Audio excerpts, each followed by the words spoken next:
I'm featuring Priceline in the Nasdaq Composite and the Nasdaq 100. It's at all-time highs. It's going to have a pullback and a correction. And I'm going to refer it to the Nasdaq 100 and the Nasdaq Composite. So basically, this is the best one, the strongest one in the whole Nasdaq Composite, in my view. Nasdaq Composite looks identical to Priceline that I just showed. So we have the debt ceiling mid-October. We got earnings season October 8th, but most importantly is the government shutdown tomorrow at 1200, Monday 9:30. If they don't reach an agreement, they're going to shut it down. It could shut down for just a few days. The Wall Streeters are going to discount it on the government shutdown because they've been through these scenarios with the government before, back in year 2012. When we put all-time lows in and market sold to the bottom, everyone sold out. Then there was, in the 11th hour, there was a resolution and off the bull went in calendar 2013. The whole thing about this is that we're overbought on the monthly level. We're overbought on the weekly level, and the 10-week moving average at 36.75. 20-week is at 35.74. So it's been the better performer out of all the indexes for the bulls all year.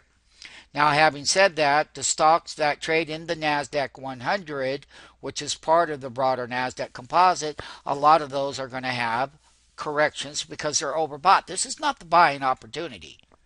Even the big money says so. The smart money, 1% that got rich from the 2009 lows. People like Warren Buffett, people like Icon. There's a whole bunch of other ones that feel the same way.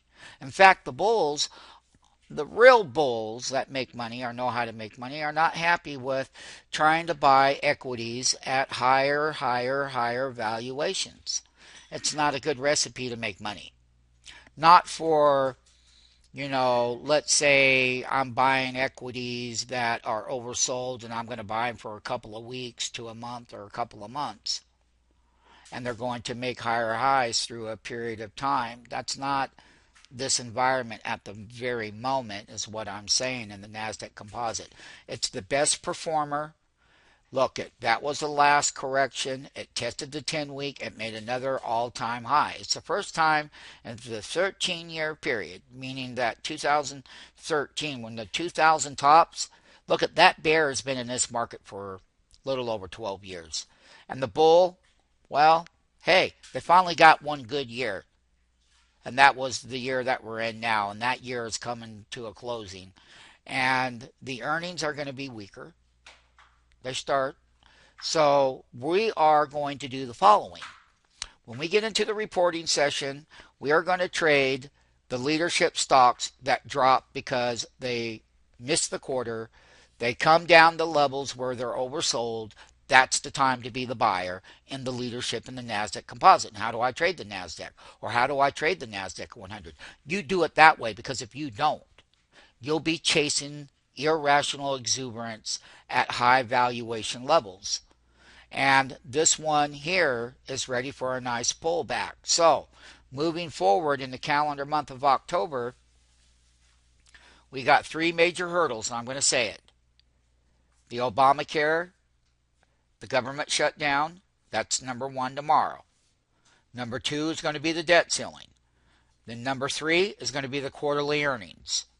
We will not have a meaningful Christmas rally without a good-sized pullback or a correction where that money or big money and money managers can buy equities at a lower value.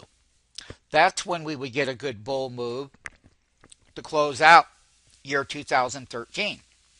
So, MMTs, Nasdaq 100 is due for a pullback. Nasdaq Composite is due for a pullback. It's been the best performer. It's been a long time since the bulls have seen this. In fact, they even forgot what a bull rally was, because we've been in a bear for 12 years, and we've had this one special year, 2013, that has had a great bull run. We've had other little mini bull runs, but all of them failed, we know, within a shorter time frame. This one's been the best one, and it took a long time to get it here. Now we have to deal with a lower quarterly earnings environment. That's when stocks get on sale. That's when the next rally will come.